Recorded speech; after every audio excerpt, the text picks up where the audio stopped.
اور میں نے اس سے پوچھا تھا کہ ان کے درمیان کس بات پر جھگڑا ہوا تھا، تو اس نے گھبراتے ہوئے ادھر ادھر دیکھا تھا اور اس نے آہستہ سے کہا تھا کہ بیوی جی، میں نے صرف اتنا ہی سنا تھا کہ ریحان صاحب بہت زیادہ غصے میں تھے اور کہہ رہے تھے کہ میں سب کو سچ سچ بتا دوں گا۔ میرے ہاتھوں میں موجود چائے کا کپ لرز اٹھا تھا۔ کیا یہی بات تم نے سنی تھی؟ میں نے اس سے تصدیق کرتے ہوئے پوچھا تھا۔ اس نے اس بات میں سر ہلایا تھا۔ اس وقت وہ نوکری چلی جانے کی وجہ سے بہت زیادہ ڈری ہوئی تھی، اسی لیے اس نے سچ کسی کو بھی نہیں بتایا تھا۔ میں نے کافی مرتبہ کوشش کی تھی کہ میں ریحان کی امی سے سب کچھ پوچھوں گی، لیکن مجھے ان کے سرد لہجے سے بہت زیادہ ڈر لگتا تھا، اور جب بھی میری نظر شاہ زین پر پڑتی تھی تو مجھے بہت زیادہ ڈر محسوس ہونے لگتا تھا، کیونکہ وہ ہر وقت غصے میں رہتا تھا۔ اسی لیے سب گھر والے ہی اس کے غصے سے ڈرتے تھے۔ شام کو کرن مجھ سے ملنے کے لیے کمرے میں آئی تھی اور اس نے کہا تھا کہ کچھ کھا لو، تم نے 3 دنوں سے کچھ بھی نہیں کھایا۔ میں نے اس کا ہاتھ پکڑ کر اسے اپنے ساتھ بٹھایا تھا اور میں نے اس سے کہا تھا کہ کرن، تم مجھے ایک بات بتاؤ، کیا شادی سے چند دن پہلے ریحان اور شاہ زین کے درمیان کوئی جھگڑا ہوا تھا؟ اور اگر ان دونوں کے درمیان کوئی جھگڑا ہوا تھا تو اس کی وجہ کیا تھی؟ کرن میری بات سنتے ہی چونک اٹھی تھی۔ اس نے اپنی زبان سے ایک لفظ تک نہ نکالا تھا، لیکن اس کے چہرے کا رنگ میری بات سنتے ہی بدل سا گیا تھا۔ کرن نے مجھ سے صرف اتنا ہی کہا تھا کہ مجھے اس بارے میں کچھ بھی معلوم نہیں، اور پھر وہاں سے چلی گئی تھی۔ کرن کی خاموشی کی وجہ سے میرا دل میں شک مزید بڑھ گیا تھا۔ اگلی صبح ناشتے کے وقت شاہ زین نے مجھ سے سرد لہجے میں کہا تھا کہ بھابھی، آپ کو خود کو سنبھالنا ہوگا۔ ریحان تو نہیں رہا، لیکن آپ کی تو ابھی ساری زندگی پڑی ہے۔ میں نے اس کی بات سننے کے بعد کوئی بھی جواب نہ دیا۔ 2 دن بعد ایک عجیب سا واقعہ رونما ہوا تھا۔ مجھے بیڈ کی دراز میں ایک فائل ملی تھی جس میں بہت سے کاغذات موجود تھے۔ کچھ کاغذات جائیداد کے تھے اور کچھ کاغذات بزنس کے تھے، اور کچھ کاغذات فائل میں علیحدہ رکھے گئے تھے، جنہیں دیکھ کر ایسا لگ رہا تھا کہ جیسے وہ کاغذات سب سے زیادہ اہم ہوں۔ جب میں نے ان کاغذات کو کھولا تو وہ کاغذات شاہ زین اور اس کی ہی جائیداد کے تھے، اور کچھ کاغذات عدالت کی طرف سے بھی تھے۔ میں نے جب ان کاغذات کو دیکھا تو میں چونک اٹھی تھی، اور میں نے اسی وقت ہی فیصلہ کر لیا تھا کہ مجھے جلد از جلد یہ کاغذات پولیس والوں کے سپرد کرنے ہوں گے، کیونکہ ان کے سوا میری کوئی بھی مدد نہیں کر سکتا تھا۔ جب میں نے پولیس والوں کے پاس کال ملائی تھی تو اس وقت میرے ہاتھ کپ کپا رہے تھے۔ میرا دل کہہ رہا تھا کہ یہ سب غلط ہے، لیکن دماغ کہہ رہا تھا کہ اگر تم نے آج کچھ بھی نہیں کیا تو تم سچ کو کبھی بھی نہیں جان پاؤ گی۔ ابھی میں اسی کشمکش میں تھی کہ اچانک دوسری طرف سے کسی پولیس اہلکار نے فون اٹھایا تھا، اور اس نے مجھ سے کہا تھا کہ ہم آپ کی کیا مدد کر سکتے ہیں۔ میں نے اس کو سب کچھ ہی تفصیل کے ساتھ بتا دیا تھا۔ اس نے میری بات کو سنجیدگی کے ساتھ سنا تھا، اور اس نے مجھے کہا تھا کہ ہم اس معاملے کو دیکھیں گے، پلیز آپ پرسکون رہیں۔ جب میں نے ان کو سب کچھ بتا کر فون بند کیا تھا تو مجھے بہت زیادہ سکون محسوس ہوا تھا، لیکن ساتھ ساتھ مجھے ڈر بھی لگ رہا تھا کہ اگر گھر میں کسی کو پتہ چل گیا کہ میں نے پولیس والوں کو سب کچھ بتایا ہے تو وہ میرا کیا حشر کریں گے۔ لیکن میں نے یہ سوچ کر خود کو پرسکون کر لیا تھا کہ جو ہوگا سو دیکھا جائے گا۔ اگلے ہی دن جب میں اٹھی تھی تو آنٹی سمینہ کا رویہ پہلے سے کافی حد تک تبدیل تھا۔ وہ اگرچہ بات کر رہی تھی لیکن مجھے ایسا محسوس ہو رہا تھا کہ جیسے وہ مجھ سے کچھ نہ کچھ چھپا رہی ہوں۔ کرن بھی مجھے بہت کم نظر آئی تھی۔ رات کو میں ابھی سونے کی تیاری کر رہی تھی کہ اچانک ہی دروازے پر ہونے والی دستک نے مجھے چونکا دیا تھا۔ جب میں نے دروازہ کھولا تو وہاں پر خادمہ موجود تھی جس نے مجھے تمام حقیقت سے آگاہ کیا تھا۔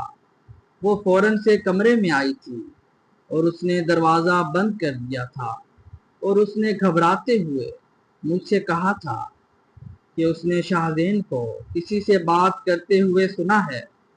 وہ کہہ رہا تھا کہ مجھے کچھ معلوم ہو چکا ہے۔ اس کی بات سنتے ہی میرے ارد گرد خوفناک دائرے گھومنے لگے تھے۔ مجھے مکمل طور پر یقین ہو چکا تھا کہ ریحان کی موت بالکل بھی حادثہ نہیں تھی، اور اس گھر میں کوئی ایسا شخص ضرور موجود ہے جو نہیں چاہتا تھا کہ ریحان زندہ رہے۔ میرا شک سیدھا سیدھا شاہزین پر گیا تھا۔ میں نے پولیس کو دوبارہ کال کی تھی اور میں نے انہیں تحقیق کرنے کے لیے گھر پر آنے کے لیے کہا تھا، جس کی وجہ سے تھوڑی ہی دیر کے بعد وہ آ چکے تھے۔ پولیس کو دیکھتے ہی آنٹی سمینا کے چہرے کا رنگ اتر گیا تھا۔ پولیس والوں نے ڈاکٹر کو بھی بلایا تھا۔ جب انہوں نے ڈاکٹر کی طرف سے ملنے والی خبر کو چیک کیا تو انہیں معلوم ہوا تھا کہ ریحان کو زہر دیا گیا ہے، اور وہ ڈاکٹر بھی چونکہ شاہزین نے بلوایا تھا اسی لیے وہ بھی ان کے ساتھ ملا ہوا تھا۔ اس نے شاہزین سے چند لاکھ لے کر اپنی زبان کو بند کر لیا تھا۔ ریحان کو زہر کسی نے پینے والی چیز کے ساتھ ملا کر دیا تھا۔ جب پولیس والوں نے مجھے رپورٹ دکھائی تھی تو میں چونک اٹھی تھی، کیونکہ اس رپورٹ پر صاف صاف الفاظ میں لکھا ہوا تھا کہ اسے دودھ میں زہر دے کر مارا گیا تھا۔ میرے ہاتھ اس وقت کانپ رہے تھے، اور میں نے کہا تھا کہ شادی کی رات ریحان کے لیے دودھ تو صرف کرن ہی لے کر آئی تھی۔ پولیس والے میری بات سن کر چونک اٹھے تھے اور انہوں نے مجھ سے پوچھا تھا کہ کرن کون ہے، تو میں نے ہی انہیں بتایا تھا کہ وہ ریحان کی کزن ہونے کے ساتھ ساتھ میری دوست بھی ہے۔ پوری شادی میں نے اسے ایک مرتبہ بھی مسکراتے ہوئے نہیں دیکھا تھا۔ وہ مسلسل ہی اداس دکھائی دے رہی تھی۔ پولیس والوں نے کہا تھا کہ ہمیں اس سے ہی بات کرنی ہوگی، کیونکہ وہی حقیقت سے آگاہ کر سکتی ہے۔ اگلے ہی دن جب کرن ہمارے گھر آئی ہوئی تھی تو میں نے اسی وقت کرن کو بتائے بغیر پولیس والوں کو بتا دیا تھا، جس کی وجہ سے تھوڑی ہی دیر کے بعد وہ اہلکار موجود تھے اور انہوں نے ریحان کے بارے میں کرن سے پوچھا تھا۔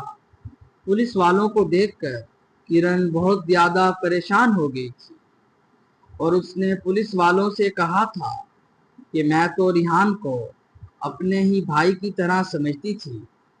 میں اس کے مرنے کے بعد بالکل ہی ٹوٹ کر رہ گئی ہوں۔ آپ لوگ مجھے کیوں شک کی نگاہ سے دیکھ رہے ہیں؟ پولیس اہلکار نے اس سے سیدھا سیدھا سوال کیا کہ شادی سے کچھ دن پہلے تم دونوں کے درمیان کسی بات پر بحث ہوئی تھی؟ کرن کے چہرے کا رنگ اچانک ہی بات سننے کے بعد پیلا پڑ گیا تھا۔ اس نے ڈرتے ہوئے کہا تھا، نہیں، بس معمولی سی بات ہی ہوئی تھی۔ کرن کے چہرے سے صاف دکھائی دے رہا تھا کہ وہ کچھ نہ کچھ تو ضرور چھپا رہی ہے۔ میں نے اپنی نظروں کو کرن کے چہرے پر جما دیا تھا، اور جب وہ جا رہی تھی تو اس نے کہا تھا کہ میں بالکل بے قصور ہوں، مجھے کسی بھی بارے میں کچھ بھی معلوم نہیں ہے۔ رات کو جب میں کمرے میں بیٹھی ہوئی تھی تو میری نگاہ لیپ ٹاپ پر پڑی تھی، جو کہ ریحان کا ہی تھا اور الماری کے اوپر پڑا ہوا تھا۔ میں نے جلدی سے اس لیپ ٹاپ کو اٹھایا تھا، اور جب میں نے اسے اوپن کیا تو اس پر پاس ورڈ لگا ہوا تھا۔ جب میں نے وہاں پر اپنا نام لکھا تو وہ پاسورڈ کھل گیا، جس کی وجہ سے مجھے بہت زیادہ خوشی محسوس ہوئی تھی۔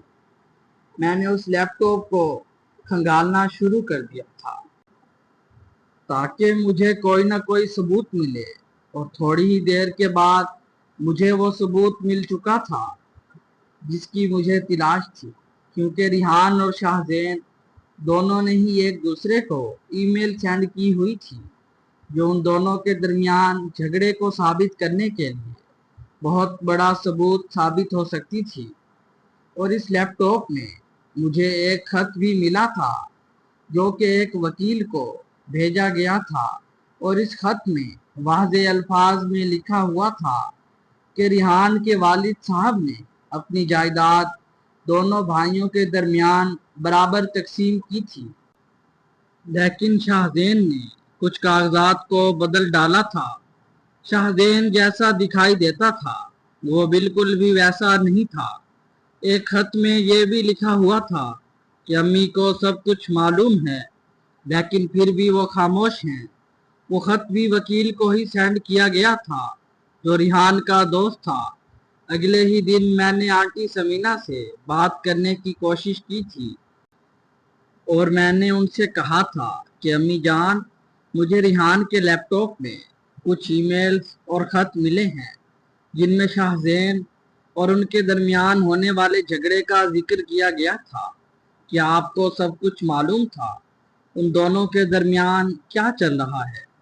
میری بات سنتے ہی میری ساس کا موڈ ایک دم خراب ہو چکا تھا۔ انہیں دیکھ کر بالکل بھی ایسا محسوس نہیں ہوتا تھا کہ ان کا جوان بیٹا چند دن پہلے ہی اس دنیا سے رخصت ہو چکا ہے۔ آنٹی نے مجھے سرد لہجے میں کہا تھا کہ بیٹی، وہ تو سب پرانی باتیں تھیں۔ بھائی بھائی کے درمیان اختلافات ہو جایا کرتے ہیں، اسی لیے تم ان باتوں کو چھوڑ دو، اور تم ان باتوں کو چھوڑو۔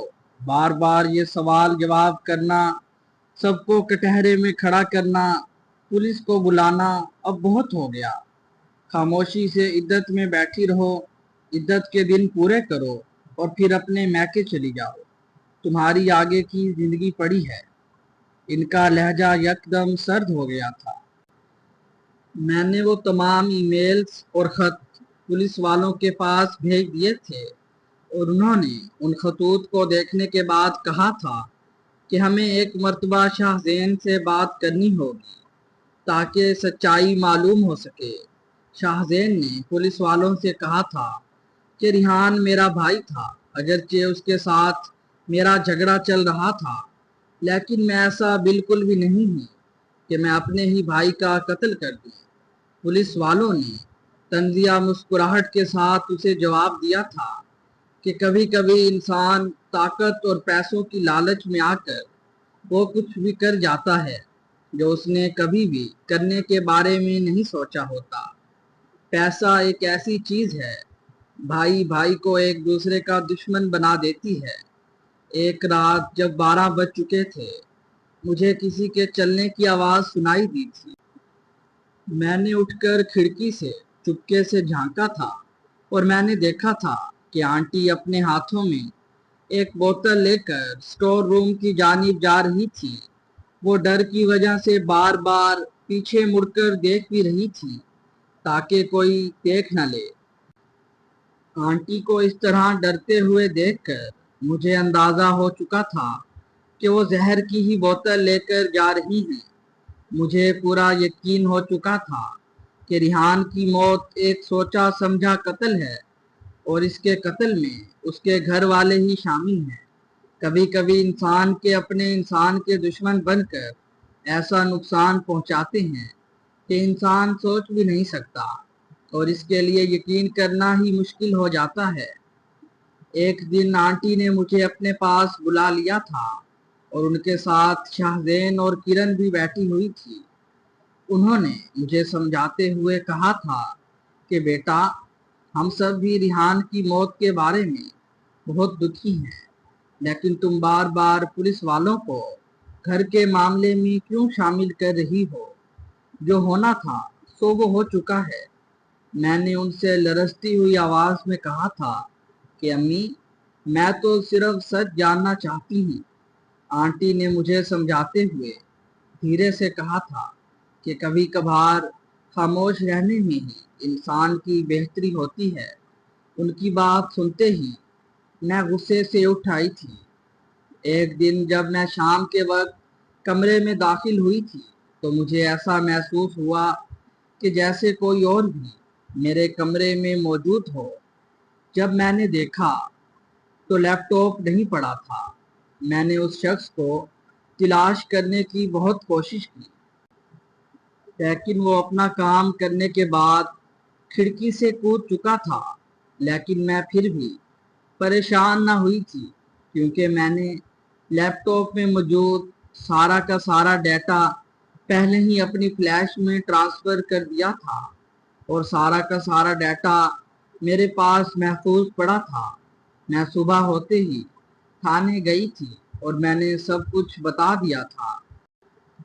اس سے پہلے کہ مجھے کوئی نقصان پہنچتا، میں ریحان کے قاتلوں کو پکڑوانا چاہتی تھی، کیونکہ جو اپنے سگے بھائی اور بیٹے کے نہیں ہوئے، وہ بھلا میرے کیا ہی ہوتے۔ وہ کبھی بھی کسی بھی وقت میرے ساتھ کچھ بھی غلط کر سکتے تھے۔